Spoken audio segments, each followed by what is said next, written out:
Hello class, it's Sophia Barkett. Let's look at liberalism in IR, okay?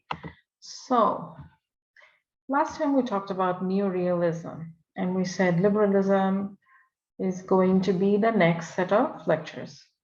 So, Minks and McGibbon, just like they talked about realism being a diverse set of ideas, not a coherent theory where everybody agrees on everything, liberalism is the same.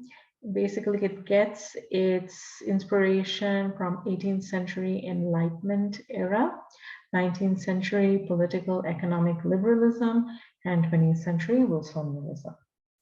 All right, let's see. So Greeks were supposed to be foundational to Western political thought. However, with the rise of Christianity, we see this kind of thinking was put aside for a long time. People were basically just following what was in the Bible. They also explained physical and natural phenomena in terms of religion. So, if you were having a physical or mental ailment, it would not be just described as a physical or mental ailment. It would be described as a problem with your soul.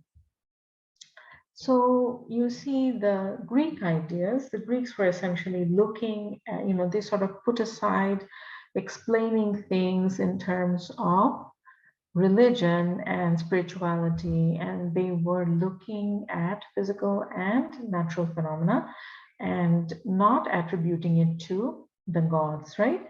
So Plato, Aristotle, they create this tradition where they break away from this kind of explanation and they try to find explanations within the environment, the social environment.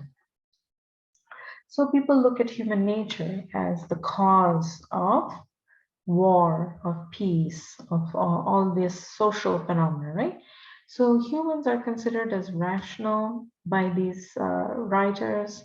Plato in the Republic and also in his book, The Laws, he proposes that humans actually are capable of improving as a society. All you have to do is to educate them, to guide them in the right direction, and we can create a nice kind of society. He calls the ideal republic Callipolis, right? And Aristotle wants to create a just society. He thinks human society as it is very unjust and there's a lot of inequality. So he wants to engage in some kind of redistribution within society and correctional measures to cure, to sort of improve on society. He also wants the rule of law. So all of that is going to happen. And in Europe, basically what happens when you see the Holy Roman Empire vanishing, the church becoming less important, and the scientific revolution happening, social thinkers revert to the earlier ways of thinking, just like the Greeks. So you see all these big philosophers coming forward with their manuscripts, these philosophical manuscripts, just like the Greeks had done. You have Immanuel Kant, you have Baron Montesquieu, all of them sort of thinking that society can be improved. We all just have to do certain things. So Montesquieu is saying society can be just, even monarchs are not above the law, and he's saying war is a product of society, not of being in a state of nature. Immanuel Kant in Perpetual Peace says war is due to anarchy. To avoid war, you need a confederation of states. This confederation would still, keep the sovereignty of states intact. So basically, they'd have a place to come and talk.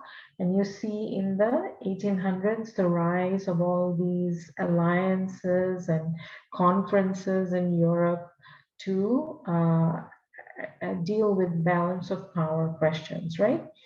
So then you also Kant is saying that states are rational. They can arrive at peace as it is in their best interest. Then in 19th century liberalism, You are drawing from all the revolutions that have been happening in the 18th century. Plus, you have the rise of the modern state, right? So the revolutions eventually create the possibility of a modern state. In some places, you no longer have monarchy, right? In the US, you now have democracy. You have the Constitution laying out the freedoms. You have presidents with limited term. They're being re-elected or rather elected. And then in the French system, you have some kind of democratic system emerging. In the English parliamentary reform, you see the constitutional monarchy, becomes formalized. So all these changes are happening in the way people imagine their freedoms, and they talk about human rights and the rights of man. So you are seeing a change in the way people envision society. You also have markets, free trade, and investment. Basically, you see the rise of um, increasing sort of interdependencies. And people are suggesting that if you trade and invest and sort of the markets are overlapping, then you will have reduction in international wars. Lastly, in the 20th century, Wilson basically is looking at the situation of colonialism, and in a 14-point speech says, let colonialism end, basically, right? Let all states, all areas become free. So he's sort of putting a challenge out there for the European colonial powers to let go of these states. And within the colonial powers themselves, there's all, the rise of democratic societies where people are talking about freedoms and rights, and they have a parliamentary system, and yet they have this ugly situation by having all these colonies where they're subjugating people of other places, right? So these two things cannot coexist.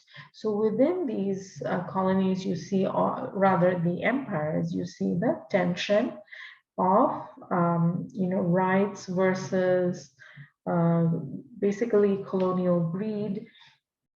And you see various people coming forward within English and French society arguing for freedom of the colonies. So Wilson at this time emerges and says, let's have the League of Nations to basically address all the problems we're having today. And we'll also have international courts. We can talk about what, real grievances are there. But the problem was that the real grievances were actually made worse by having the League of Nations. Various countries pulled out of the league, others were expelled. And so basically the conflicts got worse. Neoliberal institutionalism arises in the 1970s after World War II, when US has emerged as a superpower, having the atomic bomb and everything, and USSR also emerges as a superpower. Basically, what happens in the Cold War is you have a proliferation of proxy wars, right? US and USSR are not fighting directly in most of these wars. What happens is they are giving money to various political leaders in different countries, and then these guys are then fighting. So you see these kinds of tensions arising in Korean Peninsula, also in Vietnam, and US and Russia and China are taking sides. Proxy wars are also prevalent in the Middle East at this time. You see Gamal Abdel Nasser coming to power, the rise of nationalism in Arab states. In 1948, you see the Arab-Israeli War. By 1970s, the US has taken sides in these Middle East wars, usually siding with Israel and against the Arab countries. But at the same time, it has a relationship with some oil producing companies. We talked about this in class, how the US basically, US companies like Standard Oil went to Saudi Arabia and gave them, this made a promise that if you free up like 1 million acres of land for exploration for petroleum, if we find oil, then you guys will get rich. And so the Saudi government and some other countries opened up their petroleum, their basic land for exploration, and these companies came in the 1920s and basically set up shop.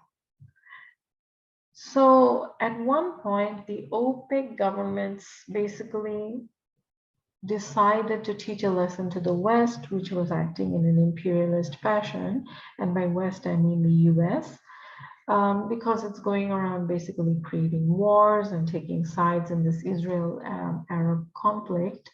And so the OPEC countries, being mostly in the Middle East, decide we're going to punish the Western countries by raising the price of oil. At this time, Nixon, was really busy with the war in Vietnam. He's trying to decrease the troops in Vietnam. Lyndon Johnson, had sent 400,000 or something troops. So US casualty is around about 70,000.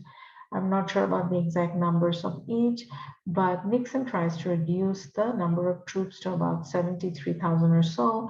But at the same time, he's bombing Laos, Vietnam, and Cambodia, trying to get out of that place, So it's not like he was in any way reducing the conflict. But once OPEC happens, Nixon's out of the show, and others are forced to back down militarily within the US, right? The administration of Gerald Ford and Carter have to face the fact that there's been this OPEC cartel. So you see Nixon right before he leaves, engages in ping pong diplomacy with China. He meets various political leaders in China, negotiates peace, and China itself starts a reform. It's very happy with its relationship with the US right now. And there's chance that China will start developing markets and start exporting to the world. So then Kieran and I basically say, look, OPEC taught us a lesson. Non-state actors can actually play a big role in international relations, right?